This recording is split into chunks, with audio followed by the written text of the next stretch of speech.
think we have our players ready here. Yeah, let's get down there.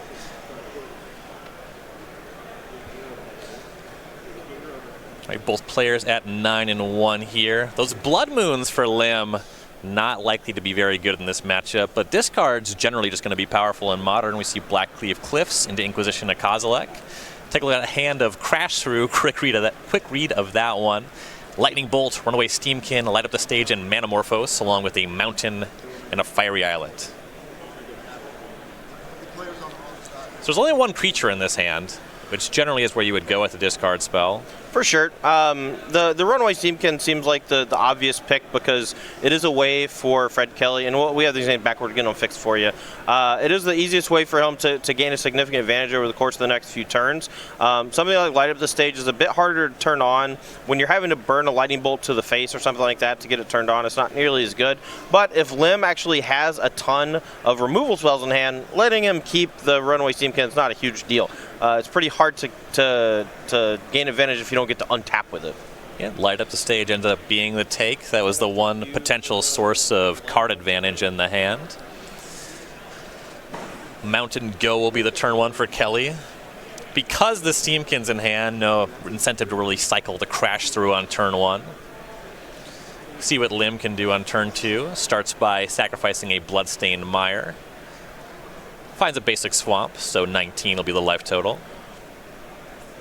Yeah, he knows about a Lightning Bolt in Kelley's hand, and it looks like he's about to just run a Dreadhorde Arcanist into it.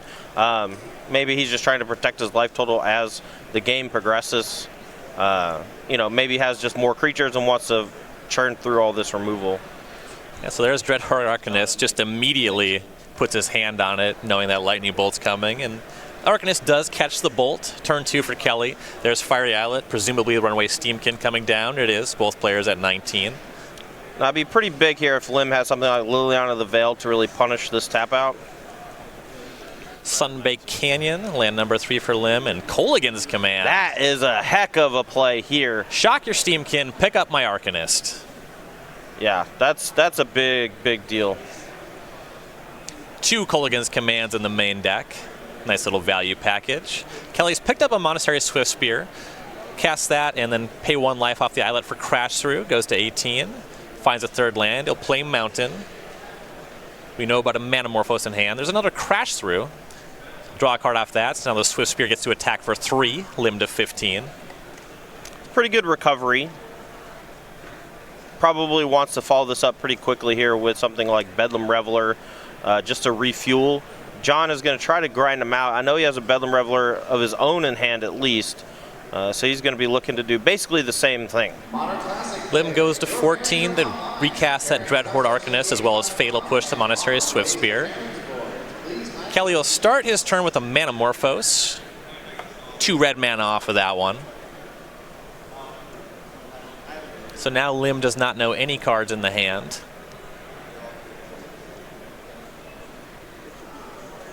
Kelley really wants to get something like a Bedlam Reveler here, at least get some kind of threat online. It's tough to do 14 with just Lava Spikes.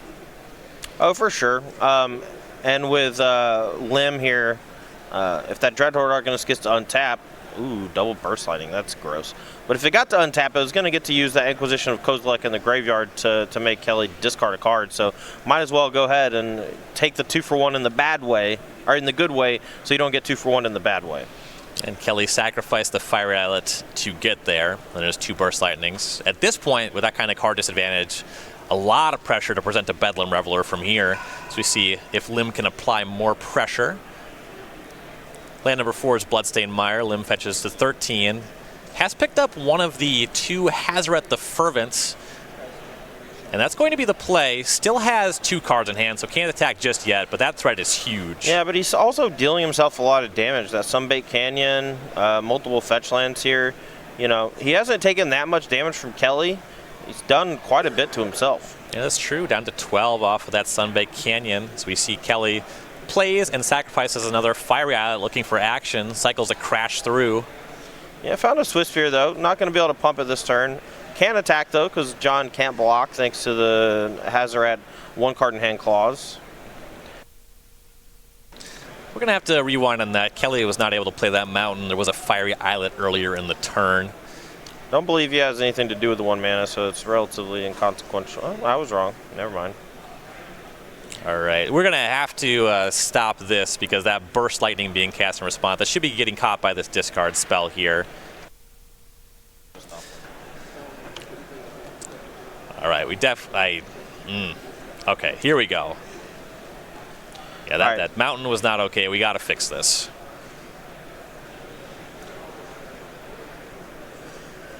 So what happened? Fred Kelley just like played and immediately sacrificed the Fiery Islet.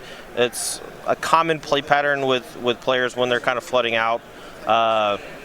He 100% played the Fire Islet that turn and cracked it, and then after he attacked, played a mountain, just kind of forgetting that he played it, I suppose. Unfortunately, it looks a bit worse than it is, but you know, it's a very common mistake for people who play a lot of Modern anyway. We're going to come back to the booth here while the judges get this situated. I kind of want to talk more about John Lim's deck because it's pretty sweet. In general, I like these like grindy mid-range decks, you know, especially when they have a lot of ways to cycle through cards and gain incremental card advantage. You know, we were able to have virtual card advantage with Faithless Looting thanks to pitching extra lands and stuff, but Lim is actually going a step further and playing 4 copies of Seasoned Pyromancer and 3 copies of Bedlam Reveler. Just really like it. Yeah, it sounds like we do have a resolution, okay. So we can go ahead and get back down to the match. We'll confirm with our spotter here, see what the ruling actually was. We'll go ahead and get back down to the match here and see what happened. What was the ruling?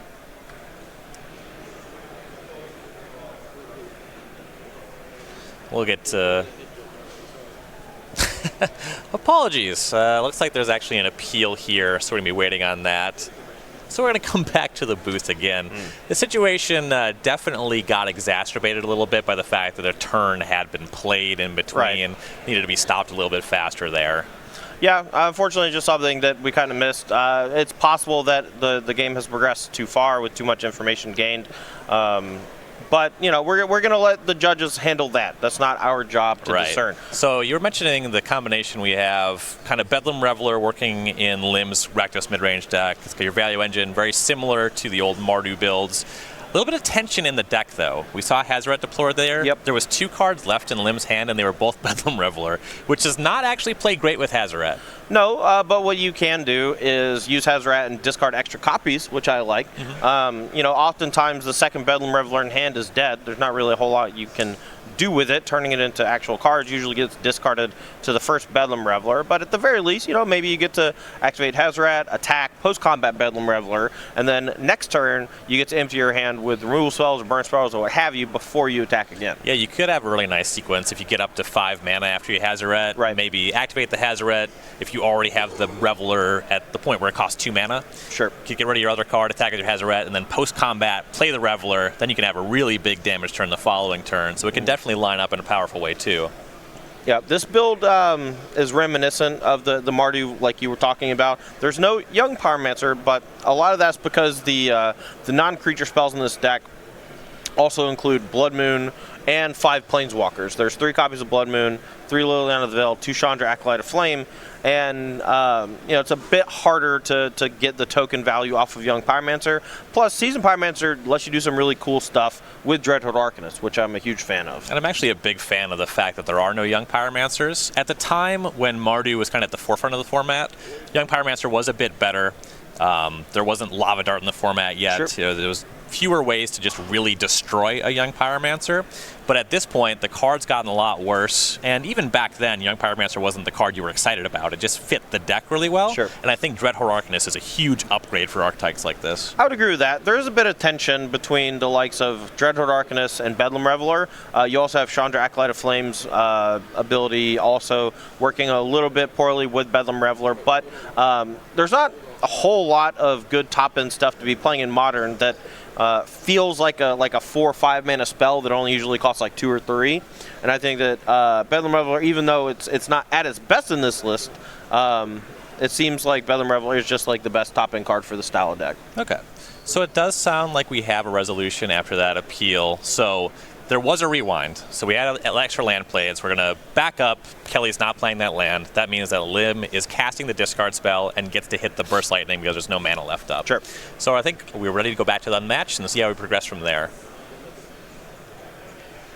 All right, so heading back down. So we get the position. We're talking about Lim has his Hazoret and 2 Bedlam Revelers in hand. Next time that they do that, make sure that they pause the match so that we don't miss some stuff that's happening. All right, so we'll try to figure out exactly where we are. Life total is updated. Kelley at 18, Lim at 9. So the Inquisition hit the Burst Lightning. Looks like John Lim has discarded one of the Bedlam Revelers on the previous turn to be able to attack with the Hazoret. Fred Kelley drew for the turn, attacked for a little bit. Has 1 card left in hand now. And Liliana of the Veil for Lim puts him down to 1 card in hand. He'll -2 to take care of this Monastery Swift Spear. Come in for 5 with the Hazoret.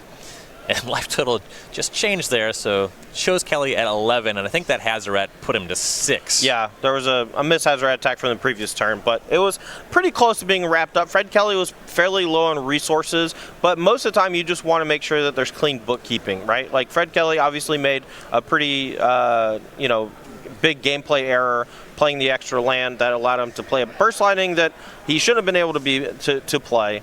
So that rewind, though, did protect Lim, his life total a little bit, allowed him to use that Hazoret to its best of abilities. Mm-hmm. So Mono Red Prowess is a deck that I've certainly played a lot with, and the Rakdos mid-range, the Mardu mid-range kind of decks, they generally felt like one of the rougher matchups for the deck. Actually, Mardu was a lot harder than Jund. Just because the 2-for-1s are things that impact the cards in your hand more often. Right. Stuff like, I guess this isn't the Lingering Souls deck, but that Hazoret is such a big threat that's just going to race you really effectively. And the matchup gets worse when you don't get to cast Faithless Looting. So the biggest thing for me that was missing from your iteration of the Mono Red Prowess decks was there was no Faithless Looting Arclight Phoenix draw, right? And that draw allowed you to grind through very interactive decks, or what I like to call them hyper-interactive. And this Rakdos mid-range deck is exactly that. It hits you in the front of killing your creatures. It uses discard spells with Inquisition of Kozilek and Thoughtseize. It even has Blood Moon as a means of disruption. It interacts with you in a bunch of different ways.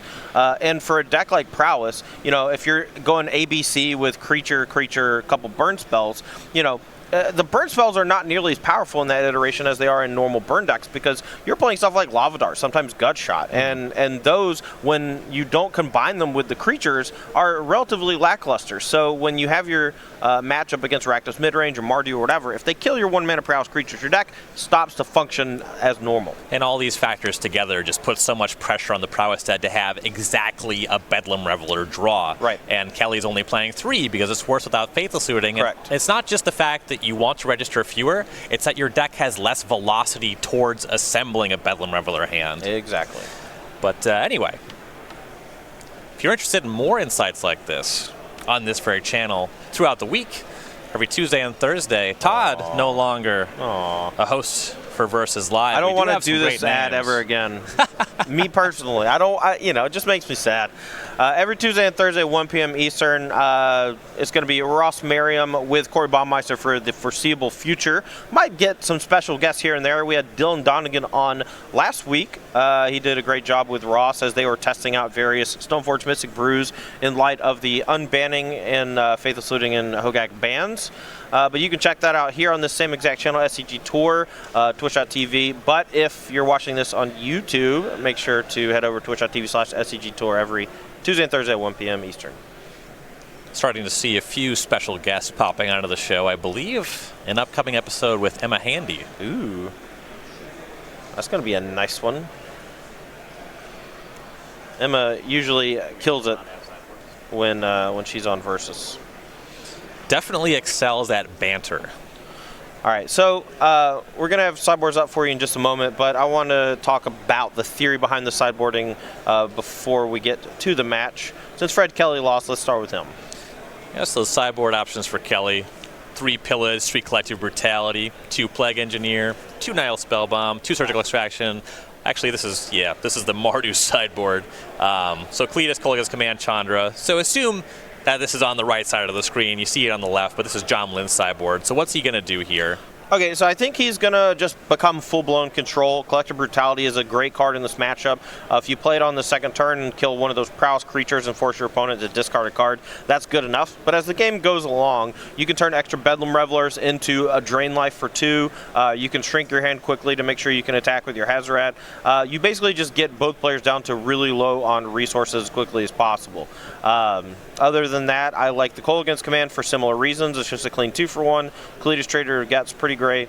I might bring in the Chandra Torch of Defiance if you just feel like the match is going to go a little bit longer, thanks to Bedlam Reveler, Bedlam Reveler, Bedlam Reveler. Sideboard for Fred Kelley, trying to pick things up against a mid-range deck. There's 3 Shrine of Burning Rage, 3 Abrade, 3 Dragon's Claw, 2 Alpine Mood, 2 Tormod's Crypt, a Flame Slash, and a Dismember.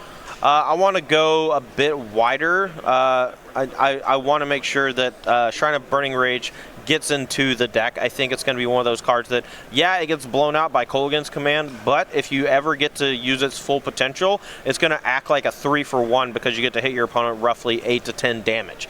The Abrades I don't think are worthwhile. There's not enough creatures to kill, but Fred Kelley might disagree. You know, cutting the Lava Spikes for a Braid seems like it's okay because you get to make sure Dreadhorde Arcanist isn't a big deal.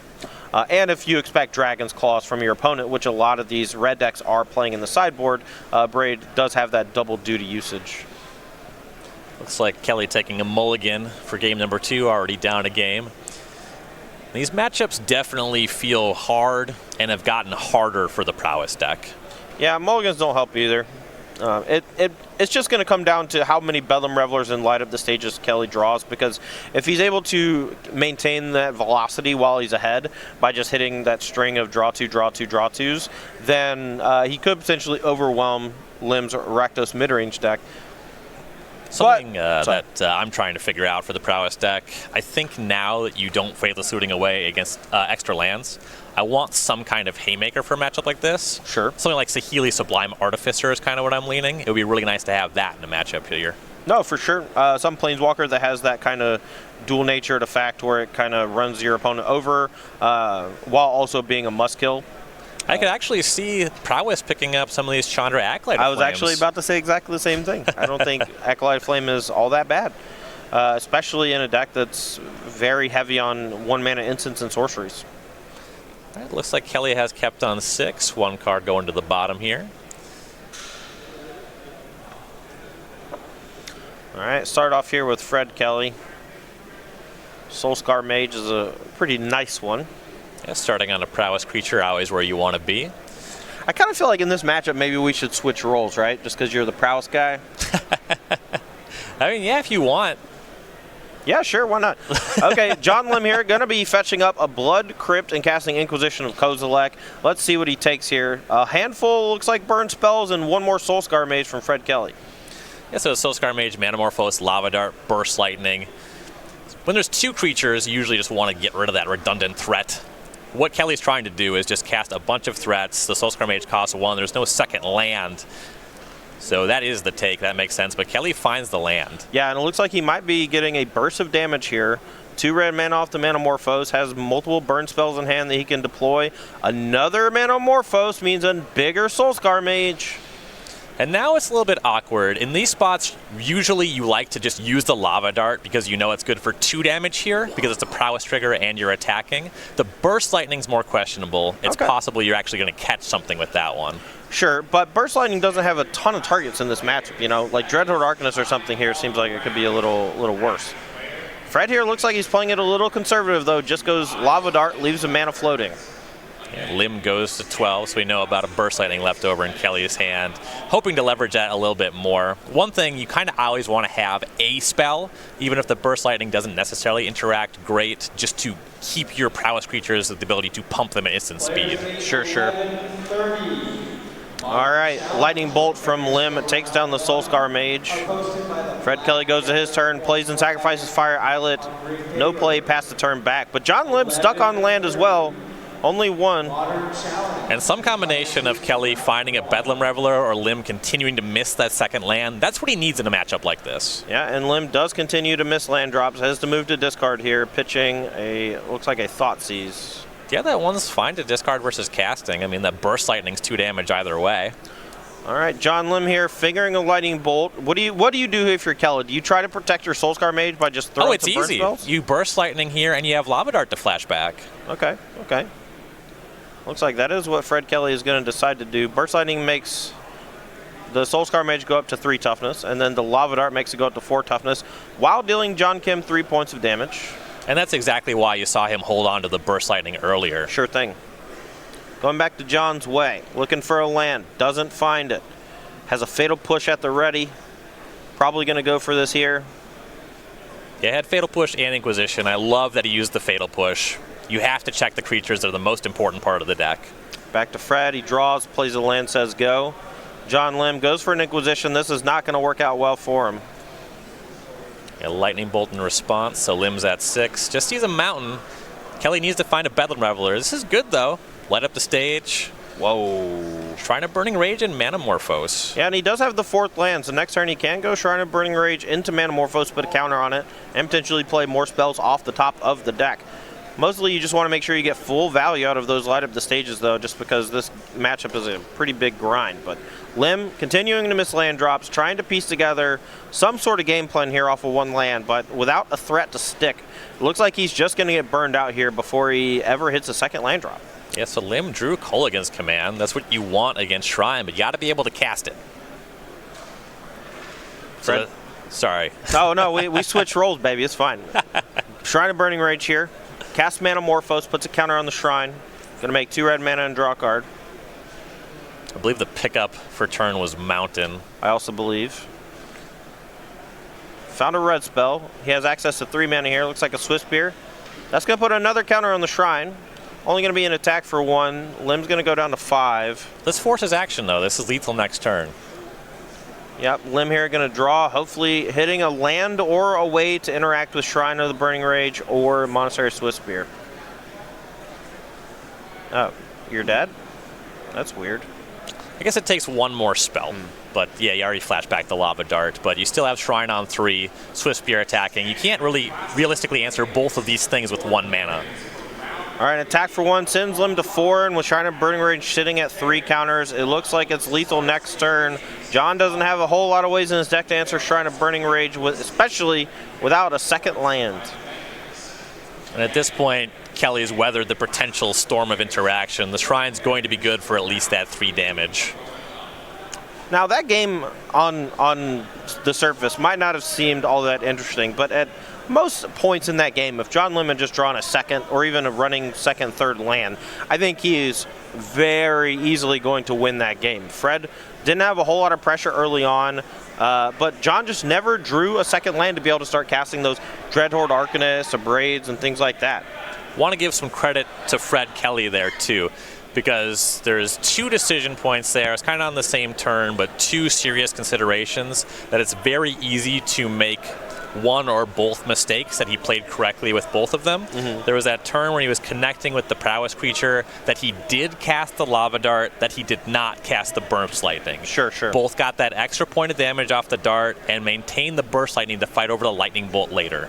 Yeah, and on top of that, he also didn't flash back the Lava Dart on the same turn just to get that extra point of damage in from the prowess attack.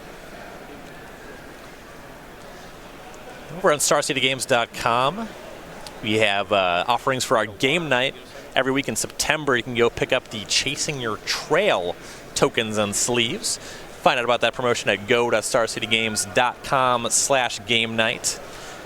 Yeah, maybe go take a prowess deck for a spin. Ooh.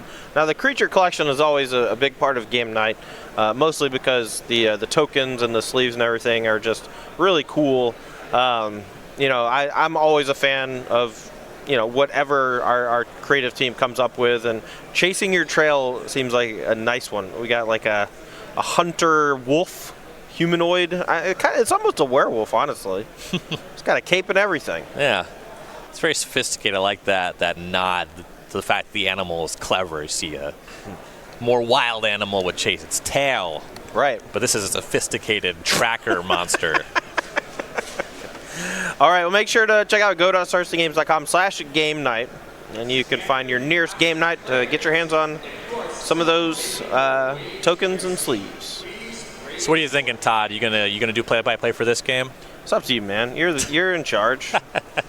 Cedric's in charge, actually. True. I just come and hang out. If we yell loud enough, we can get Cedric's attention. No, he went back to the room. Oh, yeah. He's on break. We have to yell real loud then. Okay. I'll just text him. He's probably watching right now, just, writing out a text on his phone to me, just like, why are you doing this Shaking thing? his head. Todd, you're not supposed to be on play-by-play. What are you doing? This is really bad. To which I reply, yeah, I can't take it back. I'm going to screw up again. I'm so sorry, but you have to get over it. I mean, everybody knows what they're signing up for when they put me on a job. That's true. He gets it. I've been around a while. Some may say I'm an acquired taste. All right, I'm going to do the play-by-play. All right, that's fine. John Lim going to be on the play here. See, that's what I would say. I got him. See, I just completely ignored what you said. Players looking at opening hands. Kelley was on a mulligan last time, and Lim was on a one-lander. See if we can have some good functional sevens here. Right, players keep it on 7. Blackcleave Cliffs for Lim. No discard spell this time, and no 1-drop for Kelley, just a mountain. No, but Lim already better off this game than he was last, where it has a second land drop. Turn 2, we have a Soulscar Mage for Kelley. Has a mountain as well, but Fatal Push will eat the Soulscar Mage. No way to get around that one. Lim's going to fetch down to 19 off of Marsh Flats. Finds a Blood Crypt tapped. Now, Lim here might start getting access to some of his more powerful 3-drop effects this game. Liliana the Veil, Seasoned Pyromancer, even Bedlam Reveler. These are cards that didn't show up last game because he was just so constrained on mana. And I think a lot of players are really feeling this new London Mulligan rule and haven't really developed those types of mulliganing skills yet like they had in the previous format. So Marsh Flats was land number 3. We did not see a 3-mana spell. Once again, Kelley is playing a creature off curve. Plays that 3rd mountain and casts Runaway Steamkin. See Lim crouching a fetch. Are you getting a read on this curve from Kelley? Do you think he's trying to leave up like a Lava Dart to block? I honestly have no idea. I kind of hope so, but, I mean, I feel like this sequence makes sense if he just didn't have the creatures to start off with, but the Lava Dart makes some amount of sense to play around Lightning Bolt, but are you really going to sacrifice an entire Lava Dart and a mountain to keep Soulscar Mage alive on turn 2? I don't know. It seems a little wacky. It's one of two things, right? Either he has top decked the Soulscar Mage on 2 and the Steamkin on 3, or has intentionally played off curve. Gets tagged by this Kolaghan's Command, though, so that worked. Kolaghan's Command takes down the Steamkin, and Kelley discards a Bedlam Reveler. Yeah, that Kolaghan's Command was relatively brutal. If he did have Lava Dart, I think in that scenario, saving the Runaway Steamkin because it's permanently pumped is a big deal, especially because, it seems like he has a reasonable amount of mana already. What he doesn't have is instant sorceries in the graveyard for Bedlam Reveler. Land number 4 for Lim's a Bloodstained Mire. Kelley will play a Sunbaked Canyon and deploy Shrine of Burning Rage. Yeah, but that's a good one to deploy after your opponent uses a Kolaghan's Command, and Lim's going to have something like a Braid or a second Kolaghan's Command pretty quick here. That Shrine of Burning Rage is going to get out of hand. And maybe that's what Kelley was going for. Maybe that's why he led with turn 3 Runaway Steamkin instead of Shrine of Burning Rage. Wanted to get that Kolaghan's Command out of the way first. Lim fetches up a Blood Crypt end step, goes to 17. Play a Sunbaked Canyon as land number 5, draws immediately off that one. 3-mana spell. It's not Kolaghan's Command, though. It's Liliana of the Veil. Yeah, and he's going to be able to start ticking up here a bunch, and that's going to allow him to turn on the Bedlam Reveler in his hand. And I believe Kelley also has a Reveler, but currently has no instant sorcery in the graveyard. We'll make that 1, as the Liliana will have Kelley discard a Braid. Sure. Lim discards a Swamp. The pairing of Liliana of the Veil and Bedlam Reveler kind of warms my cold, dead heart. I do enjoy that. You can discard your instants and sorceries that aren't doing anything. Draw some extra cards after you've run out with Liliana. Yeah, here though, Kelley is just going to start basically playing every card in his hand because it keeps putting more and more counters onto the Shrine of Burning Rage. And after cracking that Sunbait Canyon, it looks like he has a grip full of spells now. 2 Soulscar Mages, Shrines up to 3 counters now. There's a Lightning Bolt and a Bedlam Reveler left over. Right. Unfortunately, though, he just has a Braid in the graveyard, so it's going to be very hard for him to get that Bedlam Reveler down before the Liliana is able to tick up and eat it. It's definitely interesting play patterns for prowess against Liliana. You actually have to ask if plussing is worse for them or you. Sure. But John does go for the tick down here to get rid of one of those Soulscar Mages, wants to protect his life total. And Liliana Minus still plays one of those Soulscar Mages down. Yeah, but now Kelley can go for a Lightning Bolt end of turn on the Liliana if he so chooses. You see he holds on to it. So, Lim's got a pretty stocked hand. So those pluses, those could be really damaging to Lim. And as you were mentioning, Kelley a long ways away off of making this Bedlam Reveler happen.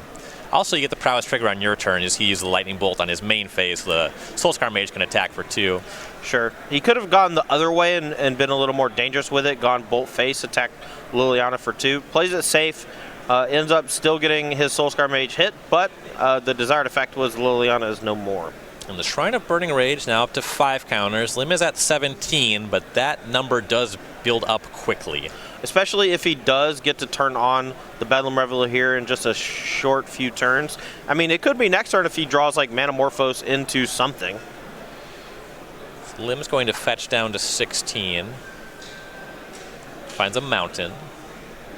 I believe Lim has a Bedlam Reveler of his own and looks probably just a couple lands in hand. He wants to just go ahead and get some pressure on the battlefield. Yeah, Bedlam Reveler cast over that Liliana of the Veil, discarded with another extra land. It's like Seasoned Pyromancer X2 and a land picked up off the Reveler. He wants to try to close the game before the Shrine becomes a huge deal. I mean, he's at reasonably high life total, but Shrine of Burning Rage just builds so quickly, which is why you saw him go for 5 mana Bedlam Reveler that turn instead of just going Liliana tick up. Ooh. So there was a Lava Dart end step, and now there's a Manamorphose. So that's 3 more counters on the Shrine. It's at 8. 2 red mana floating. I believe if he has a land, that is the 4th instant in the graveyard, but don't quote me on it. Lava Dart, Lightning Bolt, Manamorphose. And a Braid that he discarded to Liliana. Right. So he has 2 floating. A land would be 4 mana. I believe he needs extra actual mana or a free spell to be able to cast the Bedlam Reveler. Yeah, land or Manamorphose. Is he playing any gut shots? No, he has gone for 4 full Burst Lightnings instead. Okay. That makes sense to me. You want to actually kill Stoneforge Mystic. Right. And the Lava Darts do a great job of containing those cheap 1 toughness creatures that Gutshot used to suppress, but count as effectively 2 spells for a lot of your stuff. Dismember on Bedlam Reveler. That's huge. Won't grow the Shrine, but it does at least solve that threat. Kelley to 16. Yeah, but next turn he can play that Bedlam Reveler and start churning through his deck, getting that Shrine of Burning Rage up to lethal potential in just a few short turns. So Lim's going to cast Seasoned Pyromancer, discards the other Pyromancer and a land, makes 1 elemental and draws 2 cards. Not the best use of a Seasoned Pyromancer, but still pretty good. He gets 1 token out of the deal and has that Seasoned Pyromancer that he can use the ability on later. Ooh, huge draw. Mountain Kolaghan's Command. Destroy your Shrine of Burning Rage while you're tapped low. Pick up this Bedlam Reveler. That swing is incredible for Lim. That's bad. So Kelley's online with that Reveler. Gets to cast that now, discards Monastery Swiftspear, draws 3 cards. But is that enough? Lim's about to do the same thing. That's bad. You know. Fiery Islet picked up. Kelley will play that as land for turn, but now we'll go back to John Lim. Lightning Bolt was the draw. Because he has fewer than 6 instants and sorceries in graveyard, that's mana neutral on the Reveler. He'll shock the opposing Bedlam Reveler, or Lightning Bolt rather. I don't mind it. He's effectively saying, you know, I got a Bedlam Reveler here to potentially draw into any 1 or 2 damage burn spell. And he's going to use his fetch land here. If he wants to have excuse me, extra red mana, he needs to shock probably, because he's already got both mountains on the battlefield. Fine swamp. Notably, these 3 Collective Brutality coming out of the sideboard will be nice pickups off the Reveler. Okay. So has a lot of red mana at his disposal. Looks like he found another Lightning Bolt. Yep, there it is, Reveler down. And that's going to take care of the Bedlam Reveler. Allow him to chunk in here with the Seasoned Pyromancer and the Dylan Donegan token. His hand still has 2 cards in it. Looks like 2 good ones too. And he's in a huge advantage here. See what Kelley can do. There's Soulscar Mage. Flashback Lava Dart. Perhaps turning on Light Up the Stage. You see Lim going to 13. And that's what it is. Here's Light Up the Stage. Swiftspear Mountain were found.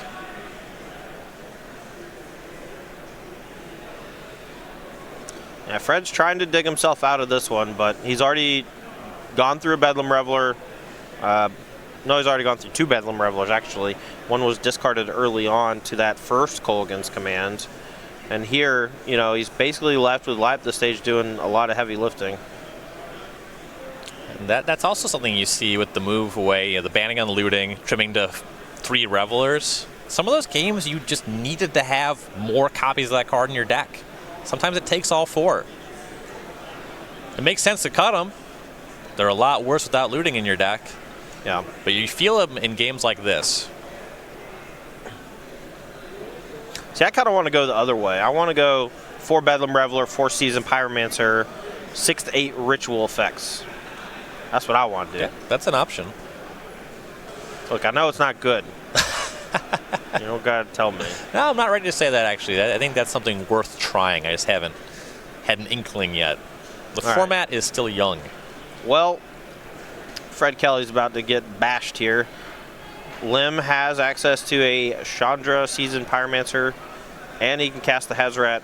That'll leave him with 1 card in hand if he so chooses. Allows him to attack with Hazoret and the Bedlam Reveler and maybe the Seasoned Pyromancer. Might get in a little trouble if Fred Kelley's last card is something like Lightning Bolt. So Kelley has 2 blockers, did cast that Monastery of Swiftspear.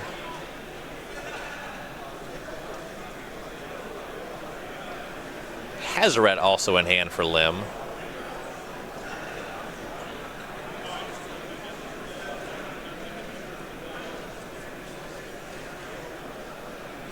So here's Chandra, Acolyte of Flame. Kelley will give that one a read. It's a little bit awkward. It's a great value engine to use Chandra to cast Kolaghan's command. However, doesn't always play against 1/2 prowess creatures. Sure. He's going to gamble here, though. He wants to get full value out of this stuff. He's going to target the Soulscar Mage with the 2 damage, and since he's not targeting anything from his graveyard, it looks like he's going for a discard on Kelley. And it was a 2-mana spell. Manamorphose hits the bin, as does the Soulscar Mage. Yeah, and that's going to pump Bedlam Reveler by 2. That's going to be a 5-power attacker here. Chowking in. Kelley to 8. And there's that Hazoret left over for Lim. Going to be a lot of damage coming through next turn, too. I think they're confirming Prowess trigger off of the Kolaghan's command that Chandra gave. But yeah, that should be good for 5 damage as I understand it. Yeah, so there's a little bit of wonkiness in the invisible trigger rulings. Even if you say the word trigger, that doesn't always translate to it happening. Once something changes, like life totals or something like that, if you say the wrong number, like if he had said, all right, you take 4, and then after like a half turn goes by, he says, oh, I mean, you're supposed to be taking 5. You know, I did say trigger. That doesn't really count because you didn't say it when it actually ended up mattering. So it looks like 4 did come across. So Kelley is at 9. But that's going to be it. Fred Kelley taps out here. John Lim and his Rakdos mid-range deck. I don't want to call it a pile because it's not bad, but it is just kind of like a mishmash of sweet cards. Rakdos Love trade it. binder. Yeah, I mean, Liliana of the Veil, Chandra Acolyte of Flame, Blood Moon, Bedlam Reveler, Dreadhorde Archons, a bunch of really powerful new cards. Even Seasoned Pyromancer, Dreadhorde doing a lot of work here in this matchup, and John Lim takes it pretty easily there against Fred Kelley at 2-1, only losing the game where he got stuck on 1 land. I like the